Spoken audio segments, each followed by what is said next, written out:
look, when you look at this past decade, the FAANG stocks drove a significant portion of the performance, both of the S&P and the Russell 1000 growth. You did own some of those names. Can you give an example of a name, maybe, Dave, that you didn't own that drove a lot of performance of those indices, but just didn't fit the standard that you were looking for?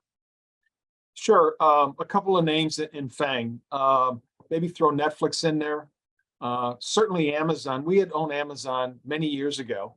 But again, when we filter these businesses, and these are two very, very different businesses, but when we filtered these businesses through our process, both of these businesses went through a significant period of time where they were heavily investing into their futures. They were certainly driving sales growth, but there really wasn't much that's coming in the way to shareholders.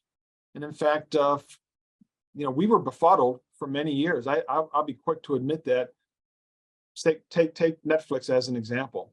A big winner during that heyday of the FAANG period, but quarter after quarter, they would generate huge amounts. They would burn through huge amounts of cash. And in fact, and Michael and Chris can correct me if I'm wrong, but I recall in numerous conference calls, earnings conference calls, the CEO, Reed Hastings, would say their business strategy is to generate losses because that's their way to grow. And those are businesses that we have a very hard time intellectually wrapping our head around. Those business models may be great for corporate insiders, for those that are compensated significantly with share-based compensation. But as shareholders, we want our piece of the pie too. And they're never seeing, with those businesses for many years, it seemed that shareholders were only getting crumbs. Michael, do you have something to add to that? Yeah, we used to own Amazon earlier in around 2011, 2012, and it was trading at a multiple that we thought was relatively cheap for a good growing business with what seemed like competitive advantages.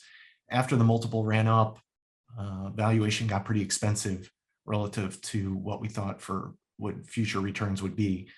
We ended up selling.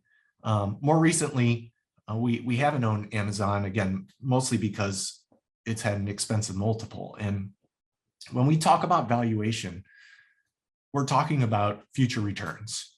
And if we think future returns are going to be less than what the benchmark is going to offer us, or a competing alternative to any single stock, we try to find stocks and businesses that will generate superior returns. So valuation is another way we talk about future returns and future expected returns.